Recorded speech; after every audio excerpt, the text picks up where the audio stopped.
Dëgjova një intervistë të Safet Bajrit, i cili tha që Shkodra nuk ka të fortë dhe të dobët, nuk kemi fjerin, duke nënkuptuar që në fjerë është situata më keq. A mendoni që ka të fortë në Shqipëri? Jo, termi fort mendoj që përdoret nga ndikimi që ata kanë në komunitetin ku operojnë. Unë e kam konsideruar të fortë Safet Bajrin, meqense më vure në përballë emrit të tij, sepse kur unë kam lexuar dosjen belge, një dosje shumë interesante, kishte një episod tronditës. Dhe pse e kam thënë këtë gjë që është i fortë, do t'jap argumenta. Një episod tronditës shfrytëzoheshin vajzat për prostitucion dhe një moment do bëhej ditëlindja e njërit prej anëtarëve të bandës kriminale. Dhe vajza kishte refuzuar t'ju jepte parat e punës në rrugë. Dhe ata e kishin dhënuar në mënyrë barbare duke i thyer legenin. Dhe më pas, kur vjen në Shkodër dhe unë jam dëshmitare sepse kam qenë në fushata elektorale që i kam mbuluar ngjarjet, ti kupton që ata nuk pyesin për asgjë, nuk pyesin për shtetin, nuk pyesin për qytetarët, kapin armën, dalin mes të rrugës, nuk pyesin për pasojat dhe në këtë aspekt ndikimin që ai ka patur në komunitetin që jeton, më ka bërë mua të kuptoj që po është njëri i cili i ka futur në kthetrat e veta të gjithë dhe në këtë aspekt e kam cilësuar të tillë. Në lidhje me atë shprehjen që ai përdor, e kam dëgjuar, nuk e kam dëgjuar live, sepse kam qenë në një transmetim paralel, e kam dëgjuar të nesërmen, me thënë drejtën se isha kurioze, për ta sqaruar për opinionin publik. Ai ka kërkuar të hyjë natën përpara se sa të dilte në Top Channel në një studio televizive në News 24 ku unë isha e pranishme. Dhe unë kam refuzuar. Dhe po e sqaroj sot meqense ai e tha në tekst, por nuk e tha me emër.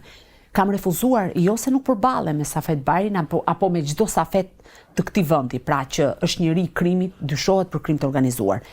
Por sepse asnjëri nga panelistët nuk ishte informuar që ky personazh mund të hynte në lidhje. E para, e dyta, unë kërkova kohë që të shkoja në kompjuterin tim dhe të merrja materialet për ta vënë atë përballë fakteve. Dhe kjo ishte arsyeja dhe të nesërmen ishte i ftuar kur të donte të ballafaqohej me faktet.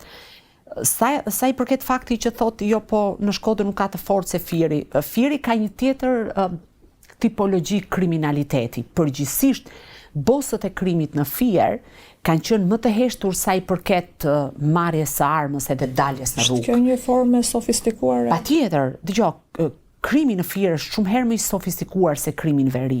Dhe unë e kam thënë gjithmonë publikisht se ka të bëjë edhe me mentalitetin, ka të bëjë edhe shpesh me rregullat e kanunit apo me mënyrën se si veriu sillet.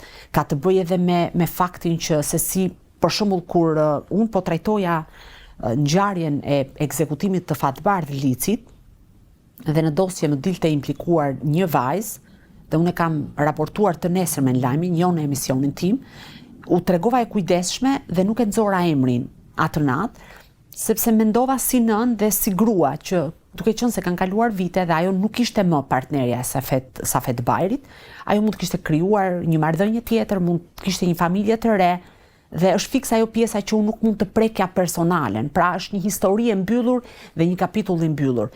Të nesërmen, një punonjës policie i cili kishte marrë pjesë në operacion më thot, ju keni një gabim, thot, në raportimin tuaj. Cili është gabimi? Thot, e keni lënë vajzën me iniciale. Po, i thash për këto arsye, po ajo është arrestuar, thot. Po për çfarë akuze? Për implikim në ngjarje. Aty pastaj ndryshoi gjëja. Dhe unë e raportova. Sigurisht edhe në rastin e dytë me iniciale fillimisht derisa të kuptonim çfarë ndodhte. Por çfarë dua të them me këtë? Më bëri shumë përshtypje se si për herë të parë në veri ishte një vajzë e përfshirë, sepse përgjithsisht njerëzit e botës krimit në veri janë edhe çik kështu, nëse mund ta them patriarkal, pra janë njerëzit që duhet përballen vetë, nuk mund ta pranojnë ata partneren, gruan apo motrën e tjerë me radhë që të hyjnë në këto histori. Pra janë vetë ata që janë violinë e parë. Ndërkohë në anën tjetër funksionon pak ndryshe. Ne kemi parë shpesh që në jug bosë të krimit kanë përdorur partneret për të nxjerrë në prit kundërshtarët e tyre, ose për t'i joshur ata dhe për t'i patur lehtësisht target ose objektiv të arritshëm. Kështu që kështu e kam parë unë historinë, po.